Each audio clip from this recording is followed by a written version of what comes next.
Welcome back to Moral Edge. I'm Chanale from The Weekly Squeeze, sitting here with Ariel from Call Me Israeli. Both of our shows are hosted here on the Moral Edge platform. Please subscribe, like, comment, drop it in a WhatsApp group. Send it to your mom, send it to your grandma, send it to somebody who wants to make Aliyah, send it to anybody who knows anything about Israel, because that's what this show is about. We love Israel. We want to talk about it. We want to encourage you to make Aliyah. And today we're going to unpack some of the, I would say, cognitive dissonance that we are feeling from those who want to make Aliyah, who are kind of stuck in the middle. And that really was displayed on this post that you posted on Instagram. So let's dig right in. Let's go. Okay, so you run This Is Israel. This Israel Life. This Israel Life on Instagram. We're going to put a link.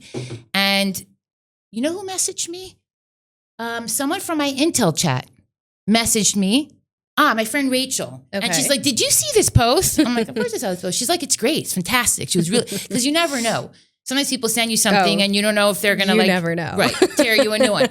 So you took an apology that was posted in was it the Post? The Times of Israel. Yeah. Basically, David Magerman, he is this like entrepreneur, like successful guy who basically said he wrote a letter and it was an apology to American children, Jewish American children, saying like, we raised you with these crazy expectations that like you need to be like a good Jewish doctor, a good Jewish lawyer, go to your Ivy Leagues, like to be as successful as possible in Israel in America, because this is what like our parents told us to do. And that's what their parents told them to do. And now we're just in a different generation. We are in the generation that we actually have Israel. And that definition of success is not applicable anymore. Right. So he basically confesses to the young people that American Jewry has spent decades now and hundreds of thousands of dollars grooming these perfect American Jews for these high earning careers and for these, this big American dream. My brother's a lawyer. My parents didn't push him though. This was something that he wanted. He went to Harvard. He didn't even have a high school diploma, but he knew if he wanted to succeed and live the American dream, it would take that kind of sacrifice. It would take student loans and so on. And now he lives in Boston. And you know what? They're coming for their son's bar mitzvah. And it's a huge expense. And I want to tell them, just stay. Yeah. Just stay. You can get a free flight even. I know, but he made this investment. Right. Because that's what he was taught. There's like a psychological concept that like if you keep putting money into things and you keep like investing, whether it's money or whether it's emotion into things, even if you know that it's not successful and even if you know that it's really not good, that you're still going to like you're at this like fork in the road and like people can keep investing in it and it's just not going to get any better. And I feel like that is where American Jewry is at right now. Like we can do anything we can to like lobby and go and get in the government to try and say like, hey, like stop with all this anti-Semitism. This is crazy. But then like, but we're just like we're at a lost cause here. Like we have the solution right in front of us and we either don't want to see it or we just don't want to like basically pour all of our investments that have taken generations of success in America down the drain. And we have to face that reality. I want to talk today that moving to Aliyah is not the end of that story. It's a stepping stone. And like he says in this article, and I want to get into the nitty gritty because it's actually really specific. So he says that we let Judeo-Christian values water down authentic Judaism. Yeah. That we substituted tikkun olam and secular achievement for a real, genuine Torah life. Yeah. And this was the clincher. We have lost sight of the redemption and that the goal is the return to Eretz Yisrael. Yeah. That is the goal. So, and he encourages making Aliyah and the whole thing that we've been talking about here. But you take it to the next step, and I want you to tell us a little bit about the post and why it resonated. That's why like people out of the blue were sending it to me. Do you see this? Do you see this? So I saw his letter and I thought it was fantastic. And what I decided to do is turn it around and make it basically a letter to parents from children, because I, thank God, did not raise my kids in America. I'm raising my kids in Israel. And I, I'm very grateful for my parents for everything that they did, spending, I think we calculated it was almost $1 million on education for me and my brother. And we only have 2 kids in our family. So, and most, religious families have more than 2 kids. And when you have more, you're definitely spending upwards of $1 million on Jewish education. And to have that investment in America, it's really hard for your parents to acknowledge, like, hey, like, maybe you don't have to go to an Ivy League school, and maybe that's not like the dream. Like, I feel like for every Jewish dream, like American Jewish dream of parents is like, oh, my parents are so proud of me if I become a lawyer or a doctor, or if I go to Harvard, or if I go to any Ivy League college. But since October 7th, I think it's just become abundantly clear that these institutions that these like Ivy Leagues and colleges that we have just like aspired for generations are not guaranteeing anything. They hate us. Right. Like, there's so much anti-Semitism. Actually, I was talking to David Magerman, the one who wrote this letter, and he was saying that he went to Penn. He donated tens of millions of dollars to Penn, and they were so anti-Semitic. Yeah, and Alan Dershowitz said he wouldn't step into Harvard now if they paid him. Yeah. He's so nauseated. It's disgusting. And David wrote an open letter to them saying, like, hey, what's happening with all of this anti-Semitism? Like, let's do something about it. He wrote a letter about it. They didn't respond.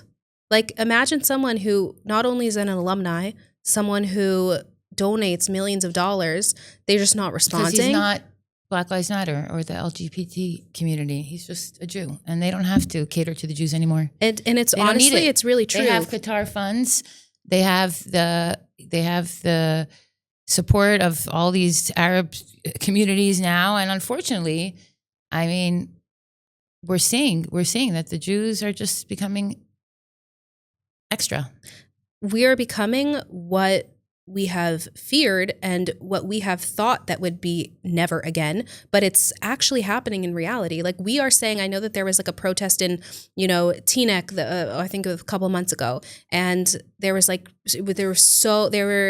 a pro-Palestinian protest outside some Jewish restaurants there, and the police did nothing. They were like getting violent, and they called the police, and the police were like, "What do you want us to do? There's nothing. Why should we help you?" They literally had no motivation to help the Jews. And the Jews are like, hey, you got to help us. But really, they don't. Like, it's basically like if someone, punched a Black person and was like, oh, like, the police, like, you have to help. Like, yes, of course. Like, they, in America today, like now after George Floyd and everything, like, there's so much that we expect from our police, and that we are like, against the police, pro the police, whatever. We just have to understand that, like, as Jews, like, no one else is going to support us but our own people but our own government and our own state. Okay, but to play devil's advocate, I grew up on a diet of you don't need an Ivy League education. You don't need to go to school. You're going to go to seminary. You're going to become a teacher. You're going to get married. And then you're going to have babies, and you're going to have a beautiful Jewish life. Now, Eretz Yisrael wasn't the focus, but it wasn't discouraged. But as American parents, you want your kids close to you. Mm-hmm. So my parents, Baruch Hashem, every one of us is a creative. I have a sister who's a photographer. I was a musician. So without school, we managed. But today, I feel like the conversation is almost like when we were growing up, where if you follow, like, Hashem will provide. Hashem will provide. And we tell the same thing to people who want to make Aliyah. It's almost like this is something you should be doing. There's no guarantees. Hashem will provide. I think that's a really good point. When people say Hashem will provide, I think that, like, there's this impression that Hashem will provide, but only to a certain extent. Like, so let me ask you, should Israelis speak English? Should my son read and write fluent English as a Anglo in Israel? So one would argue, yes, because it gives him an advantage. He's bilingual. He can work in high tech. He can make more money. So we can't pretend that, like, we're in a little bubble, that we're going to be super Israeli, speak Hebrew, only forget about America, no connection. What do you mean? Half of the professionals here work American hours and are working online. So we can't abandon America, but we have to shift the conversation so that success in America isn't the be all and end all. As a matter of fact, it's the opposite because there's no guarantees anymore. And you could be as successful as all these politicians and wealthy Jews and then get cut out of the, thrown out of the party. Of course. And that's what's happening. Right. But I also think that when we have this impression of like, obviously everyone has to do their own hishtadlut. Everyone has to do their own work in coming to like how much, you're providing and how much Hashem is providing. But when you say Hashem will provide, but you are only saying that if you live in America, like you don't think that that's true, that Hashem will provide if you move to Israel. I just don't really understand when people say that they're like, oh, I'm not going to be able to survive in Israel. I always laugh when I talk about overdrafts here in Israel because the whole country is an overdraft and the banking here is different, but essentially you could build up your credit and then you can spend the bank's money. You could be in a minus in this country. You can take out a credit card and buy something you can't afford and pay it out in what they call tashlumim. So there's I don't want to pretend that if you're really good with your finances and you have your money in order and your savings, that you should just throw caution to the wind, come to Israel, not work, and everything's going to be sababa. I mean, there are people here we had people on the show who can't make it. They literally don't have a parnasa. And then someone in America says, I can offer you a full-time job here, and they have no choice. But you have the opposite also. We had Michal Weinstein on the show, and she said she didn't even know that her husband's company has an office in Dubai, and they went from a glorious life in the five towns to living here with no change in their income. If anything, I think they make, more parnasa now. So there's no 100% guarantee. I don't feel comfortable telling my father, just leave your house in Miami Beach and come here. What do you mean? He's waiting for the market to get to a place that he could sell the house and make money and give all his kids a Yerusha. I wouldn't throw that away. I think you still have to be motivated. And yes, it might be hard. And you might even have to take loans here. And you might even have to live in the red like half of this country does. So it might not look the same. Okay, so I don't want people to say, I'm going to challenge Hashem and see if I can have this beautiful 5 towns home in Israel. No, you probably won't. Right. You're going to live a small apartment here with no closets. You also have to do the inner work, though, to accept that your priorities have changed. No, if your goal in life was to be a fancy, rich, American or Jew and own real estate and your name on buildings, that's not necessary. Exactly. Not that it can't, but it's probably not going to be the reality. I think that that's exactly what we're trying to show. And what the letter was trying to show was that like your name doesn't need to be on buildings. You don't need to buy 5 houses and have, or even just one beautiful house in the 5 towns. Like you don't have to have your vacation apartment in Yerushalayim that you come to maybe once a year. What you can have is a nice apartment that you raise your Jewish family in the Jewish homeland. Since when does having abundance and extreme materialism, why is that a goal of ours? Why is it a goal to spend between $20,000 and $60,000 a year on educating our children when in Israel it could be free? Why, since when did our heads get so twisted that we believe that is a reality and that Israel isn't? Listen, for thousands of years, Jewry has been thriving in Chutz La'aretz. I mean, Lubavitch was built in Ukraine and in Russia and in Crown Heights, and you can't take away that they haven't done incredible things, and that of course that's all we've done amazing things in exile. Right. So when you suggest that, I don't want people to think there's no value in it. I just think it's run its course. Of course, it's run its course. Like, sometimes you walk in through a door and the door closes behind you. We've walked through the AI door. We've walked through the social media door. There's no going back. Our kids are on phones, okay? Right. So there's no going back that America has turned the corner and that the things that you thought were guaranteed, even Trump, I saw on the newspaper, and the other day I'm in a bakery, I see, and the Israelis basically call him a traitor. I forget the term. I sent it to Michael. Yeah. And it says like, they called him something, it was really rough. Yeah. Because Israel is obsessed with Trump. Right. And look, on a dime. Yep. This Iran war exploded. We were all enthusiastic, and now we're terrified again. Not really terrified. We believe in Hashem, but there's no guarantees. Yeah. So I think that's something that Chutz La'aretz, the people in Chutz La'aretz, need to internalize. And I think that since October 7th, and what we're trying to talk about here on the show is, here it's the opposite. We went from the shekel got stronger, right? People feel prouder and more patriotic than ever to be here. And obviously we have our crap in this country, and there's a lot of red tape and bureaucracy and whatever. But the future is here. The future's here.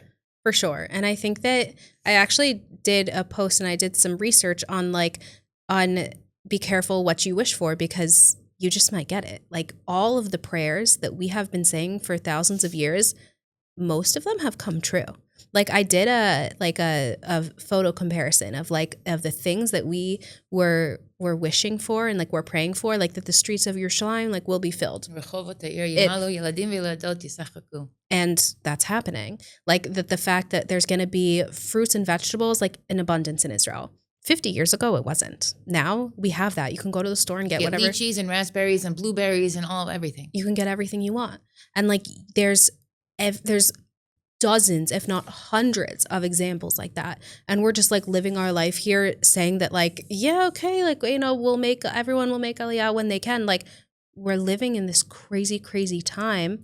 And I feel like people aren't digesting it. It's it's saying that okay, we have technology.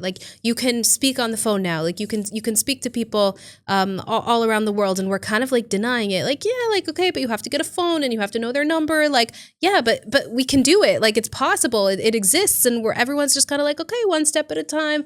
I'll get to the store when I can. Everything. I feel like everyone's just trying to process it on their own time. And you need to put metal to the pedal. Yeah. Aliyah, metal to the pedal. And people don't like tochacha. People don't like tochacha. They don't like to be told that you're not doing things to the maximum of your capability or your potential. And that's the message I think people get when these posts come out, because we're saying, you think it's easy for me to live here? I'm divorced. I moved. I did everything myself. I don't have a car. I had to. The rules here with renting are really strict. You have to leave your apartment in perfect condition. So not only do I have to move into a new apartment and set everything up there, I spent a week painting and scraping and fixing holes in the apartment here. And, I embraced it. In America, I would never do that kind of work.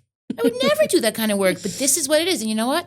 With every paint stroke and with every scrape of the on the floor, taking off the little chips, I did tshuva. For all the things I did in the apartment that maybe, that we sin, I did tshuva. I took the opportunity. I'm not going to sit here and cry and tell myself, look at me. I'm a professional on the floor with my hands and knees scrubbing paint off the floor. No, I'm an Israeli. This is what it takes to be an Israeli. Yeah. It's dirty, and sometimes it's Bibi Netanyahu doesn't live like a sheik. I'm not saying I don't know exactly what's going on, but everything here is just more basic. But on the flip side, the reward, the spiritual reward. Yeah. And it pains me. It's hard for people to see. I want to talk about the numbers, okay? Because I was telling you earlier, 62% increase in applications for Aliyah since October 7th. Wow. Only 12% of those people actually made Aliyah, which is a 45% gap. Why? What happened to the rest? So the question is, listen, relocating is one of the most psychologically difficult things that people could do. Definitely. So the bureaucracy and signing up and all those things. But I think psychologically, I remember when I was making Aliyah, my biggest fear was telling my parents. Really? Because I felt like if I leave, everything's going to fall apart. Mm-hmm. You play an important role in America. You work hard. How old were you when you made Aliyah? I made Aliyah 10 years ago, 35. Wow, really? Yeah. I thought you've been here for so much longer. No, we're going on 10 years. I'm going on 10 years. Yeah. Wow. And if you don't feel like leaving is going to matter, then you didn't build a life worth leaving. Right. So most American Jews, and this is what the argument is, you invested so much. How is my brother going to leave his law career? How is my sister going to leave her social worker career behind? Their beautiful home in Boston. I have a hard time telling them, make Aliyah. Everything, they invested so much. But then I want to tell them, for what? Right. What is the ultimate goal? So that you want your kids to live around you, right? So you're going to have a big, beautiful house in Boston because you're going to be a big, wealthy Jewish lawyer. All your sons are going to be successful like you are, doctors and lawyers. And they're also going to have so you're going to own a ton of real estate in Boston. And then you know what's going to happen? They're going to say, oh, Mr. Felig, yeah, he owns half the real estate in Boston. He's a Jew. Right. What's the point?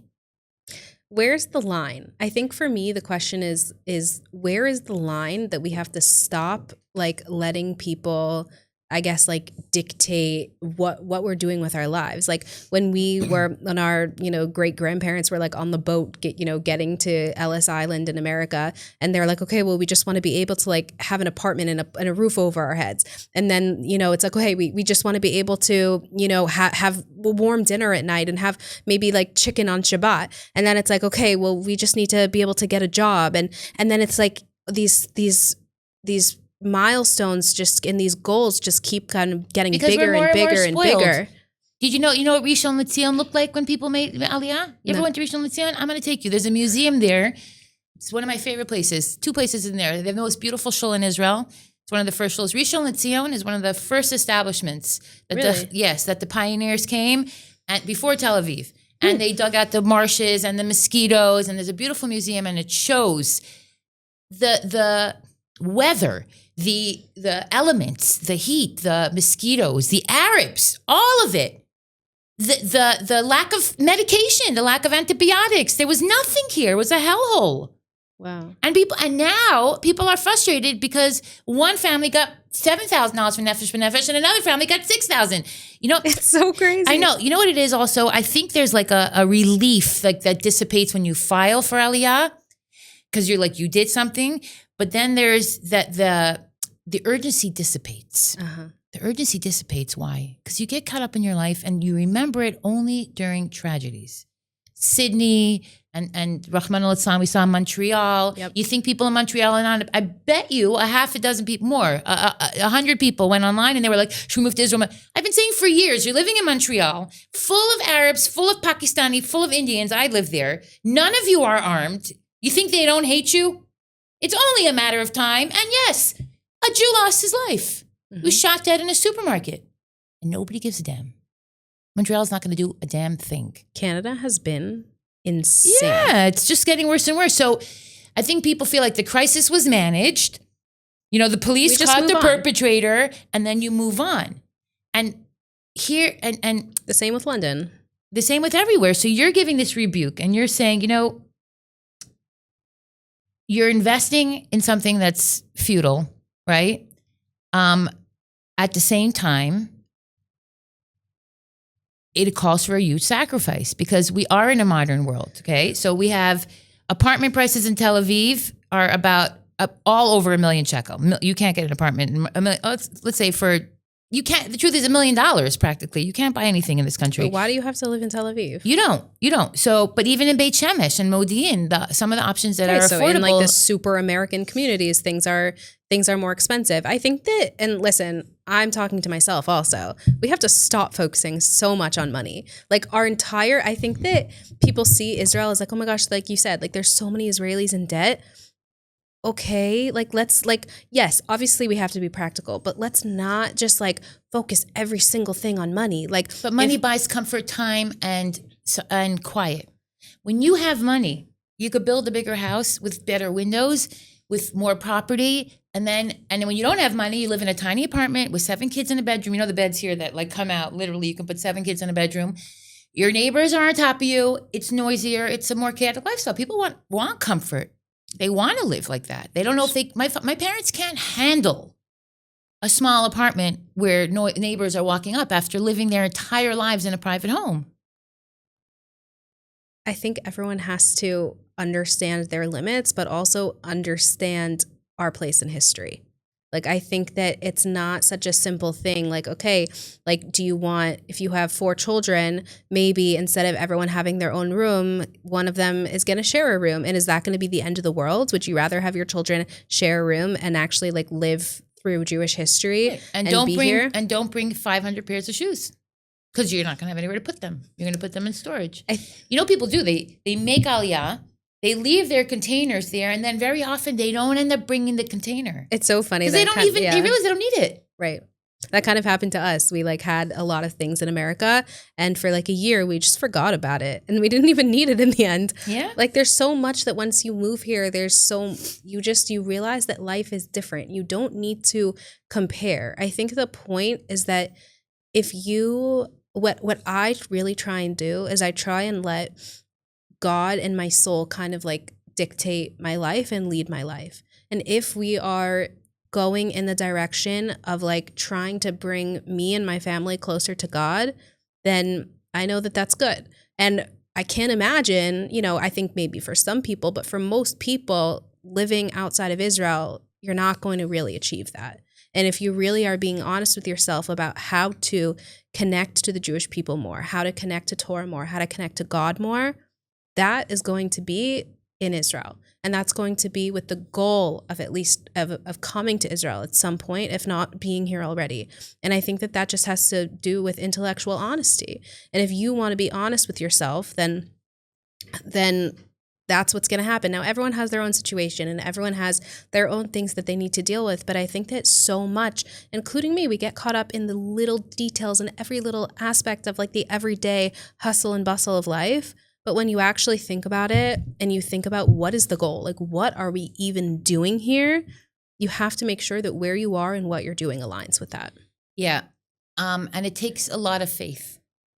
We had the parsha about the Meraglim recently, right? Yeah. And that's such a good example. The Meraglim were not atheists or enemies of the Jewish people. They were Gedolim of the generation. They were tzaddikim. They were Nasiim, leaders of the tribes. They were the rabbis of their time. And their report was not a lie. Yeah. They shared what they saw. And if you come here and you take out your phone and you start filming, look what was going on here on the highways yesterday. Yeah. You start, I mean, we'll get into it later, but there's a lot of complicated relationships in this country and issues, and you're going to feel them because, you know, if you're a Jew on an island, there's 3 shuls. Yep. 1 for you to go to and 2 for you not to step in. So we're going to have that. You have the Haredi world. We have Satmar, who's ideologically opposed to Aliyah altogether. Right. You know, you have people who live here and you might even say hate the country, which is a hard pill to swallow. For sure. Listen, I'm not an extremist in any way. Okay, I grew up Hasidic, and I know what it means to be extreme. I know the mentality of living with terrorists who are extreme and their jihadi mentalities. I don't believe in any of that. I like the modern Orthodox world here, which I think is more observant, like the Haredi, what I think they're called, Haredi. Yeah, it's like you're a Zionist, but 3 times a day you daven and you walk the shul with a black hat and you raise from kids. At the same time, you don't shut off the world. You almost have that Chabad mentality that like you can use the Gashmias if it's a route for good, right? If it keeps kids balanced and not resentful of Yiddishkeit, then it has a value. So what I was saying about the Meraglim is that they were right. And both things could be true at the same time. You can come here and you can recognize the enormity of the challenges.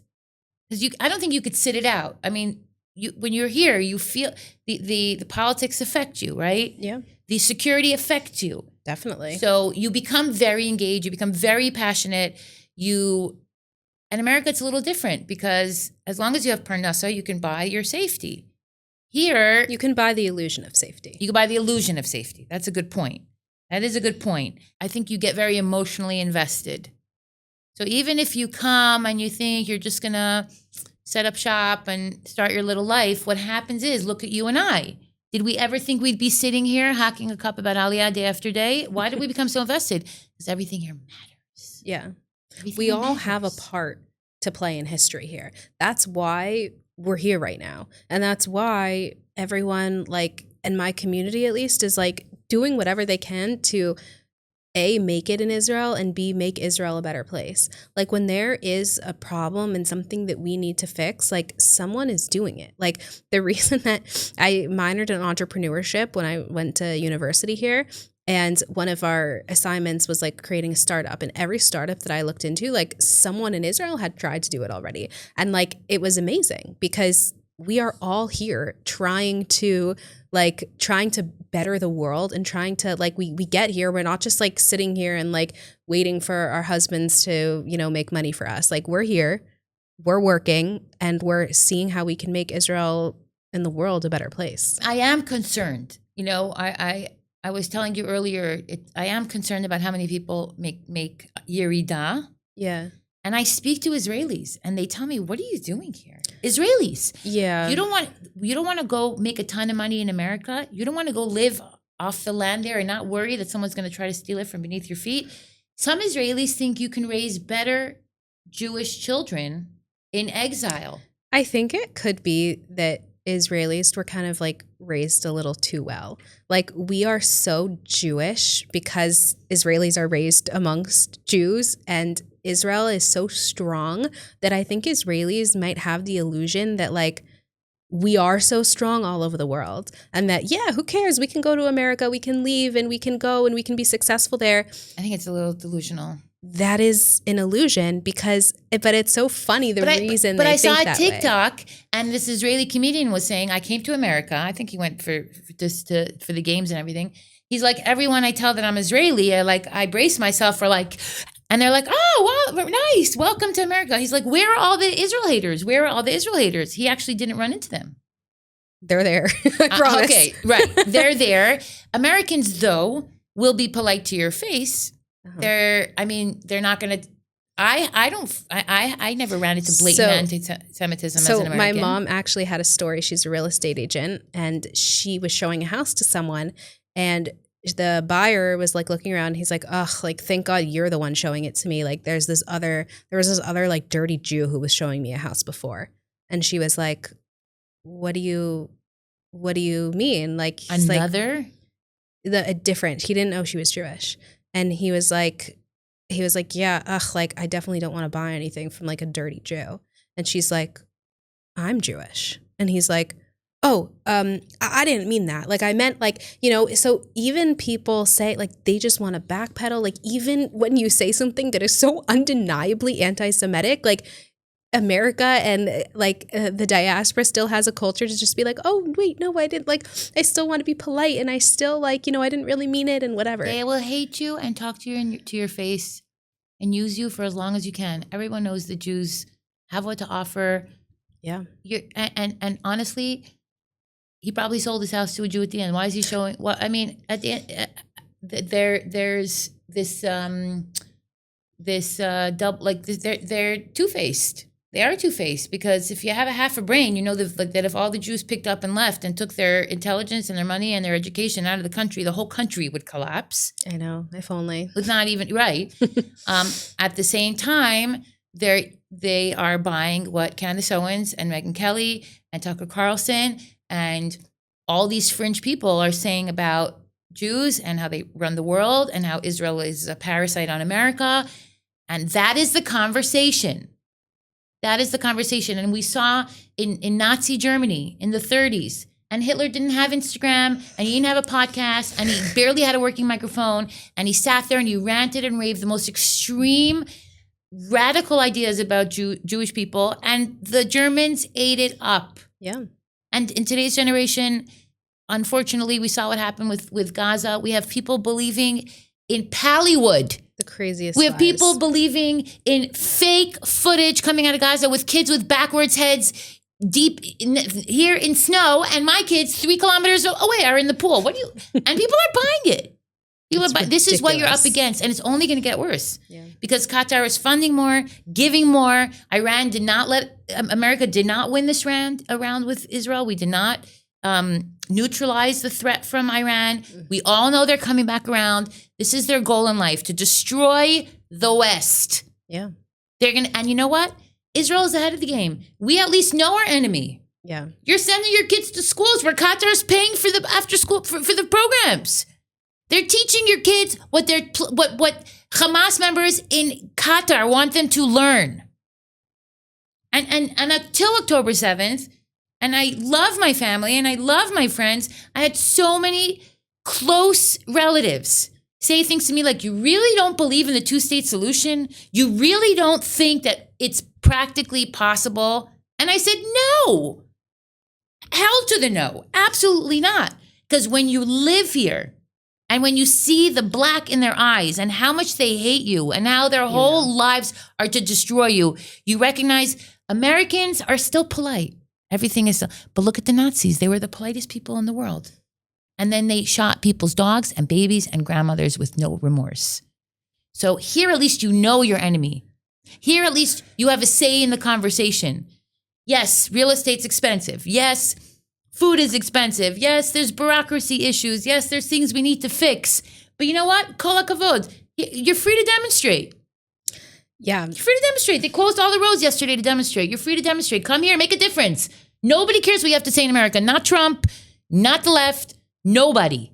Here, at least you can make a difference. Bring your money, create your nice little life here, and open your mouth and make changes and build the life here that you want. I think that's a really good point because we can, because we're just starting, obviously there's going to be problems that Israel is just a baby. We're still we're just trying to figure out how to establish ourselves here. But it reminds me of a story of, I feel like this was such a only in Israel thing that happened to us recently. It was really so insane. So we were applying, we bought our apartment recently and we needed to take out a mortgage, and the builder, they kind of they took out a mortgage, or they took out a loan in our name and they almost defaulted on it. And it was the craziest story. Basically, our mortgage broker, his name is Yoni Hyman. He's literally insanely amazing. He happened to be in the bank and he was walking past a room and he heard our name. Oh, Ariel and Kobe Gold, their loan is going to explode tomorrow. And he was like, "What are you talking about?" He knocked on the door. He's like, "I know that I'm in the middle of this, I'm intruding on this meeting, but what are you talking about? These are my clients." And they're like, "What do you mean? You're not even supposed to be here. What are you doing?" He's like, No, I need to help my clients. And it turned out that the builder that we bought it from basically was about to default on a loan, and we were going to be minus $1 million shekel the next day because they had messed something up. Our name had just fallen through the cracks. And Yoni took it and he goes, "I'm going to fix this." And he spent all day, this stranger, we've never met him in person before. He spent all day trying to fix this for us. And he got in contact with the CEO of the largest bank in Israel saying, "Okay, we're going to work on this and we're going to fix it for you." I think that is the craziest, most typical story of Israel that could happen, because not only can you, first of all, there's going to be problems, and that's typical. That is typical of Israel and the Jewish people, that there's going to be problems. But there's also solutions to these problems. And there are solutions that God is going to present you. The fact that 1 in a million chance that our mortgage broker, Yoni, is just walking past this open door meeting, that he happens to hear our name, God helps you along the way. And also the fact that you can be in touch with the CEO of one of the largest banks in Israel trying to figure this out and help. It's so only in Israel, and it's so something that... Yeah, that's what Shlomo Katz said. We had him on the podcast, and if you didn't watch it, you should go watch it. It's such an inspiring episode. He says, he doesn't tell people, make Aliyah because everything is here waiting for you. When you make Aliyah, your mazel is going to change. Yeah. The land was given to the 12 Shvatim. That means every single Jew has, like you said, his Dalet Amos is 4 little... whatever it is, meters, that belong specifically to him. And even if you buy your house in America, you don't own the land, and the land has no connection to you. Zero. You don't have the opportunity to keep Shemitah. You don't have the opportunity to, plant the Shiva Minim of Eretz Yisrael and see how the pomegranates bloom on Rosh Hashanah time, and to, give... Trumot and whatever it is from your produce. That's what it means to live connected. That's what it means to, yes, you have a small house. Yes, it's not going to be this fancy and everything, but the land is yours. Right. The land is yours. And we live in a country where people die. They give up their lives for that opportunity. Yeah. How can you look away? And I'm not saying, again, I don't want to take away from people's personal experiences. There's a reason why people live. There is a sense of instability here, I think. that maybe you don't feel when you're living somewhere like in Texas where everything is kind of, just consistent? It's a different type of instability. I think here there's spiritual stability, and you know that you have the stability of being in the past, present, and future of the Jewish people. And in America, you have instability of literally everything else. Maybe you're stable financially, maybe, but it's all from Hashem, so you never know. But, it's just all about what type of gamble you want to take. Do you want to gamble financially, or you want to gamble spiritually? Well, what did people say on your post? Did you have any young people reply and say, wow, you literally are speaking for me? Or was it more the parents saying like, hold on, you're like, who are you to tell me that my whole life's investment was a waste? I think there's always a combination of both. Like, I think there's always, people are going to be mad no matter what you say. But I think people resonated with it both ways. Right. Okay. The numbers are hard to ignore. And I did some research. Since 2022, 125,000 Israelis left Israel. Wow. Israel lost a net 145,000 people between 2020 and 2024. And this is the reasons they're leaving. They're leaving because of the economy, housing costs, and cost of living. Okay. That's a big deal. Then security, especially since October 7th. Right. Politics. There's Israelis who feel that this country is not moving in the right direction, whether it's to the right or to the left. Not a small thing, okay? And they're right. I mean, Israeli housing could be unaffordable.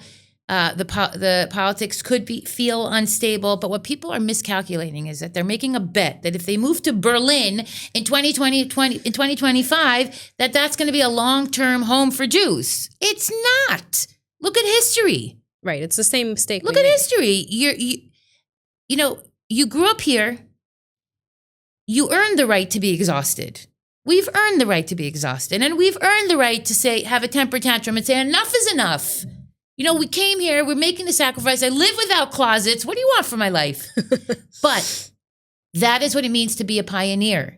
The Lubavitcher Rebbe sent a shlucha to Tzfat in the 70s. Okay. Before internet, before phones, before people had refrigerators, before washing machines, before screens, before anything.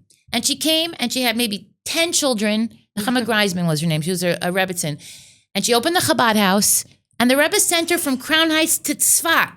And she wrote an entire book that consisted of the letters that she wrote to the Lubavitcher Rebbe over those years and the speeches she gave when she came back to Crown Heights to speak about living in Israel. Mind you, no long distance, no phone in your apartment. Your family calls, it's in the building on the bottom floor. You put the phone on like this and somebody comes looking for you and you could have a 5-minute conversation for $100, okay? And she made Aliyah. And what was her goal? To make people from. Okay, that's what Chabad does. Right. And she wrote to the Rebbe, she said, it's very difficult. I have 10 kids, Chanale, 11 kids. I have to make food for Shabbos, make food for Yom Tov. I want to buy a fridge. Should I invest in a fridge or a freezer? Wow. And the Rebbe said, absolutely. And he wrote her a check that she should buy a freezer. So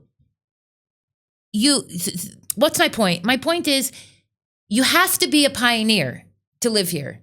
When I moved here, everything was la-di-da. I had $10,000 to buy appliances. I went into the store.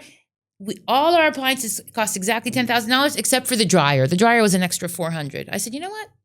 I'm going to go without a dryer. My mother-in-law lives without a dryer. And for a year, I went without a dryer. Not because I couldn't afford it, but because standing on my porch in the sun, hanging the laundry, because running out in the rain to grab it, because hanging up laundry in my kitchen with a fan because the weather was crap, that made me Israeli. That made me connect to the people who moved here like Nechama Greisman who didn't have a washing machine and dryer. And I'm proud of it. Yes, I lowered my standards. Yes, my apartment walls are full of smudges and in my house in Oak Ridge, everything was beautiful because I had gorgeous paint and, it was just stunning. But I'm a pioneer. My life is blessed. The land gives back to me. Can I tell you something I'm kind of worried about? Yeah. I'm worried that people will hear our conversation and they'll think like, oh, they're just trying to make themselves feel better. Feel better at what? About the sacrifices I wouldn't live in America. If you gave me a free house in Miami Beach and a new car and I didn't have to work another day in my life, I wouldn't go back to America. And I grew up in Miami Beach.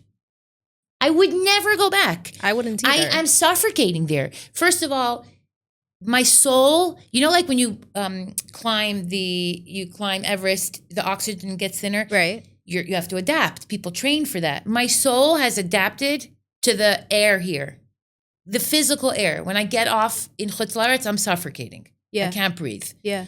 Number two, I have invested. You take an avocado seed. It's either trash or it's a plant. You plant it, you invest it, you water it, you talk to it, you sing to it, you put it by your window. By the time the thing freaking blooms, you're in love with your avocado plant. You could have thrown it out. I could have given up. I could have, said, this is not for me. I'm either maybe not making the money I need, or I got divorced here, and now I'm on my own. I go to America. I have aunts and uncles and parents, and I speak the language. I could be a singer there. I could start performing again. I could do everything there. Right. I can't. You know why? Because Yerida is Aliyah is you're elevating, and Yerida is it's a demotion. It's a demotion for a Jew to leave Israel. And I'll tell you, I saw the Israelis in America. They lived in our communities. There were more Israelis than Americans in our little, Their kids are not growing up the way they want. That's often the case if you're sending your kids to public school. Suddenly you have a kid who's LGBT, ha, ha, ha, he. But if you're a Moroccan from Israeli and your kid wants to be LGBT, not so fun, right? And on top of it, the biggest irony is that those kids who grew up in America ended up, many of them, coming back because they can't help themselves. People want to feel. You want to feel. And they go online and they see what's happening in the protests and they see the way the Americans behave, and the Israelis, a Jew is a Jew is a Jew. They think, what? Americans are retarded. What do I need this for? So make a Yerida, open a business, open your shawarma restaurant, make all that stuff. Your kids are coming back to Israel anyway. So it's just a temporary Band-Aid. Let's talk about Yerida. What do you think about when Americans make Yerida? I think it's devastating. Devastating. It means that they had a dream to come here and they couldn't pull it off. It means that they suffered because they had this expectation that, it's like making Aliyah for people is like Mashiach coming, and then you realize it's not exactly what you thought it was, or you have no choice. But you know what? Many people make Yerida and they come back. It's just, we spoke to Jesli on the show, and she loves Israel and she's thriving here. But there was a time that they couldn't make ends meet. They had an opportunity abroad and they went. And there are people who do that. Every single person I've ever met who left Israel mourns, desperate to come back. I don't think, I think Yerida has also a lot of secular Israelis leave because they're not connected on that way, and they think they could just go be secular like everyone else and live that kind of, neutral life. Yeah. Can't escape being a Jew. Cannot escape being a Jew. And you cannot escape our spiritual connection to this land. So when you say, what do I think about Yerida? What's positive about Yerida?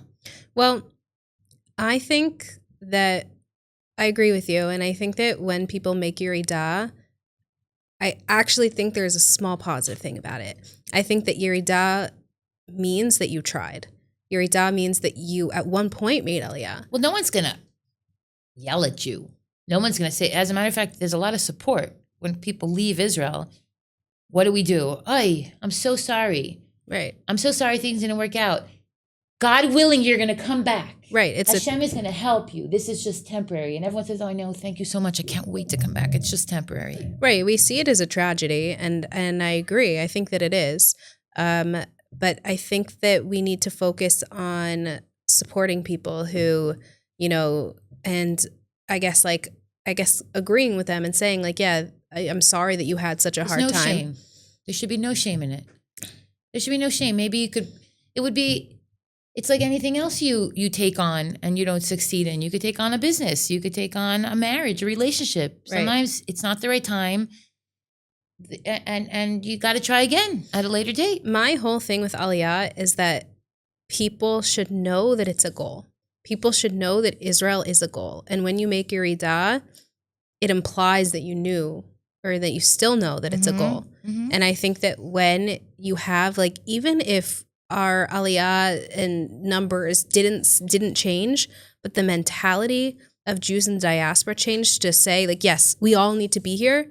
That for me would, like, I mean, and who am I? But for me, I feel like that would be enough. Like, Right. for in my head to know, like, yeah, we all believe, Jews all believe that Israel is important, that we all should be making Aliyah, and that this is like the fundamental goal for us. My problem is that people don't believe that. Yeah, they don't. And I think the rumors about what it takes to live here are convincing people that it's going to be too hard. And I just want to prepare. I want to share what I prepared. It is a process, okay? So we've discussed at length what it means practically. You have to open a bank account, get your driver's license, bituach laumi, dealing with Misrad Pnim, all, your budgeting, the social integration. It takes 2 to 3 years. It takes 2 to 3 years, especially if you don't have the language. The Anglo trap is the Anglo bubble is a real trap. What because takes 2 to 3 years to integrate. I think it depends. Like, I think it really depends, and I think it depends on your age. And then your age depends on your language, the level of your Hebrew. I mean, when I made Aliyah, and I made Aliyah right after seminary, like, I was expecting it to take 6 months to a year. I think it took me a couple weeks to feel comfortable. Okay, good point. If you are less tied down, you have less people around you to manage, and you're a certain personality, you could jump in hook, line, and sinker. You're in it. You're in it. I was also. From the day I was in love with Israel before. I'm writing love songs about Israel. I haven't been here in 12 years. Wow. I went from not being here for 12 years to making Aliyah. I didn't even make a pilot trip. I just landed. I fell in love with Israel. I fell in love with James Geller. I fell in love with everybody making Aliyah. I wanted to be like Ari Fold. I wanted to be passionate. I fell in love before. There's this concept of, there's a term when you're like in love, but you just need the person to actually be in love with. Uh-huh. Like as women, sometimes you're a lover girl and you're like in love, but you're in love with love. You're in love with love. Exactly. Come here, bring your love here. Yeah. Channel your love here. But keep in mind, okay, for most people, the first few months are a high. You're living there. There's kosher ice cream and there's Jews everywhere and everything. And if you come in, the weather's nice. Okay. Very often people have a crash. Your Hebrew's not good. You miss your family, the bureaucracy. You have issues with your kids. It could be, and the security and all that. So you have to make it through the peaks and the peaks and the valleys. You do. You're gonna crash. You're gonna hate it here. You're gonna not believe the words that come out of our politicians' mouths some days. You're gonna cry yourself to sleep because whatever dysfunction happened that day, whatever happened. But you have to, and the people who push through that, those are the people that, you become a sabra. You become calloused. You get thick skin. You come here, you raw, you get sunburn immediately, and then you get like a base tan. You gotta come here, you get your base tan. And yes, money helps. And money does help, it could buy you a more comfortable life. So don't come, piss broke. Have a plan, everything if you want, if you want a comfortable life, you're gonna have to work for it. Put it together and come here like a mensch. And those are the families that I think succeed. You have to really take it upon yourself as one of the biggest things you will do in your life. And one of the most important. And one of the most important, but one of the hardest. Don't tell me that you're married and yet you don't argue with your spouse and some days want to murder them. That's perfectly normal. Some days you want to leave them. Some days you want to be divorced. Some days you want to be a widow. Everybody has their but you know what? What's better, to have a partner and build something real, a family, a future, or to live in a generation where people jump from bed to bed and this whole hookup culture. Yeah, you're free, you're liberated. Nobody tells you what to do. Right. Nobody tells you when to be home, but you have a life. You have a bunch of dopamine hits. Israel's not a dopamine hit. Israel is a long-term, you get the endorphins. I'm here 10 years. I finally moved into an apartment that I love. I open my window. I see the sunset every single day. Mind you, they're going to be building buildings. I'm only going to have a view for a few months. I don't care. Those are my endorphins. How I have cried here. I have stood in the street in Tel Aviv without a penny to my name, because all my credit cards weren't working, and my electric to charge my car wasn't working. And I thought, what the heck am I doing here? Who's going to save me? But you know what? No one's going to save me. No one's going to stop me. I can do whatever I want. Israel's my land. And that's it. And you have a claim to stake. And yes, it's emotional. And yes, it's psychological. And yes, we're trying to, in a sense, I'm not embarrassed to say, manipulate you to move here. I don't care. It's going to be hard. It's like anything else. You weigh 300 pounds, you go to a trainer, sucks, right? The first 50 pounds, you could barely move on the treadmill. But so what? There's a goal. Right. There's a goal. Invest in your spiritual health. Invest in your psychological health. Invest in the health of Am Yisrael. You have to be realistic, just like when you go to a trainer. Like, you have to admit that you have a problem. You have to know you're unhealthy, whether that's physically or spiritually, and then see how you can fix it. Yeah, but there are people who say, don't judge somebody who's 300 pounds and say that they're not healthy. They might be fat and fit. You might be, but chances are you're not. So you could be successful in America and have all the trappings of your name is on the building, you give to your shul, you work for you rally for the government, you're trying to make you have all the trappings. But go to the trainer. What is the goal? What is the actual goal? You have to ask yourself that uncomfortable question. What's the goal of what is the long-term plan? Yeah. Are you going to sit in America, make a lot of money, and feel comfortable that you never lived here? But okay, you sent a lot of money, you sent a lot of checks. You're the only one missing out. You're missing out on the source, on the merit to be here. To be here during our next new chapter of Tanakh. Yes, and it's happening. We're watching it under our eyes. If I would have known the level of, I'm just in the last year, I didn't even know Iran. I mean, I knew they wanted to destroy us. I didn't believe they would pull it off. Neither did I. Right? Sometimes it's comical. Yeah. And sometimes it's literally comical. But again, how important am I? Okay. Nobody gives a crap about me in my house in Oak Ridge in Miami. Not at all. Nobody cares.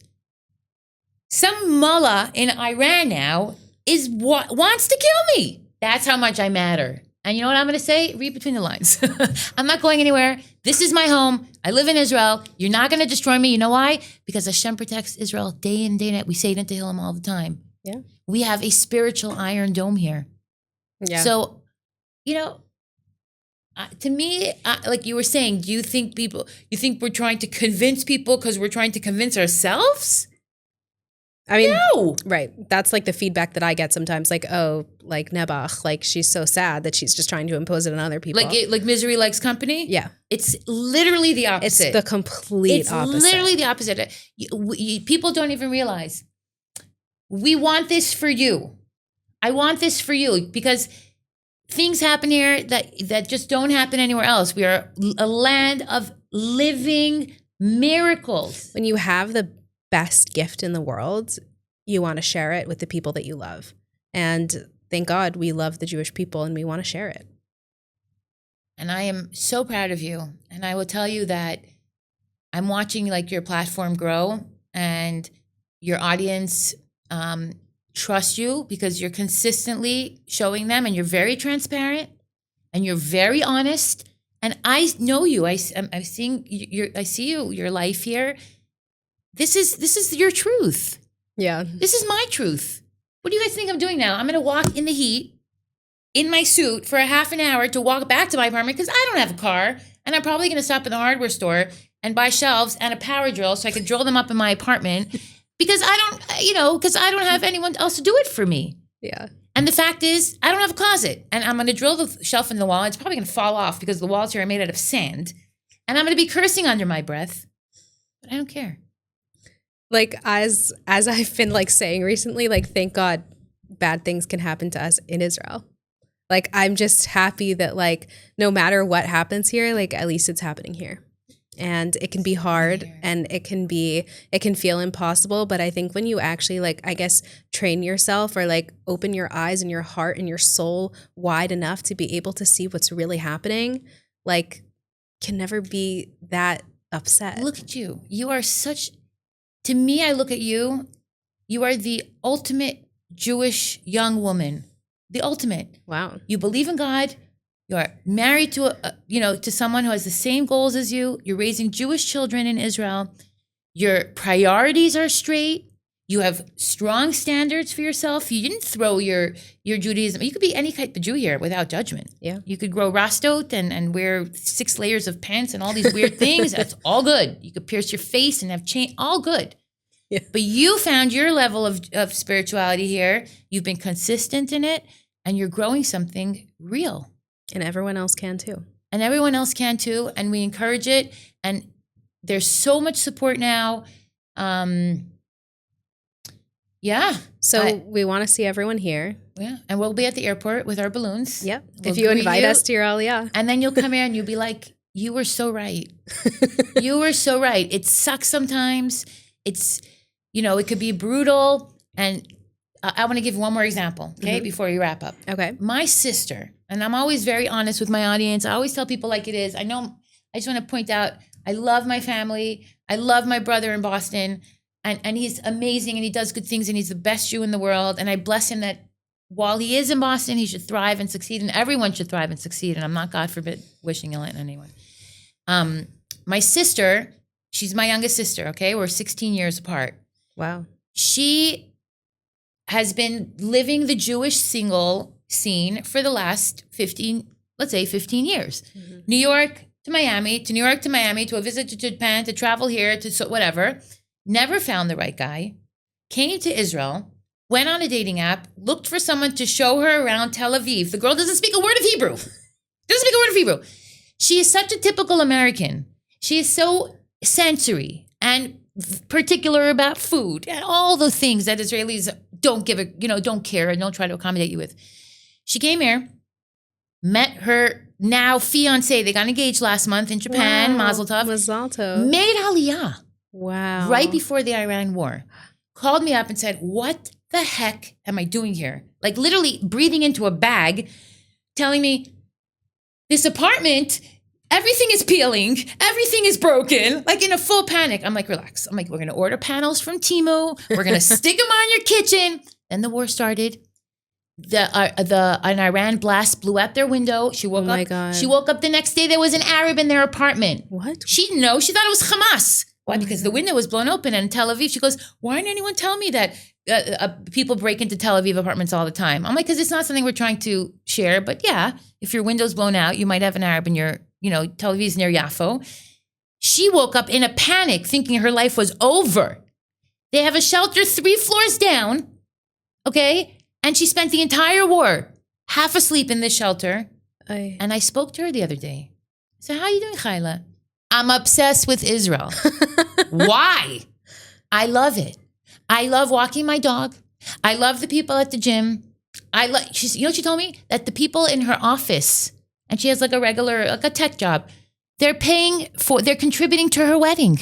Aww. They help marry off people on their, and they sent her a beautiful, she's only working there for a few months, a beautiful flower arrangement and a gift. And I said, Chayla, you literally survived 2 Iran wars she'll never leave. What? And it's not even a spiritual thing for her. She thinks it's not a spiritual thing. Wow. But I want to tell her, I knew it. I knew it. We can't be more different, our lifestyles. Right. But I knew you would see the authenticity of being here. Wow. Being a proud Jew. A proud Jew. And here you can be a proud Jew and you're Israeli taxi driver and you're Israeli storekeeper and all the different people from all over the world that came here were proud Jews. And nobody's going to walk into an apartment and say, I didn't want to sell it to a Jew. So, wow, I that's think, beautiful. Yeah. And just keep pumping out that message. And what comes from the heart goes to the heart.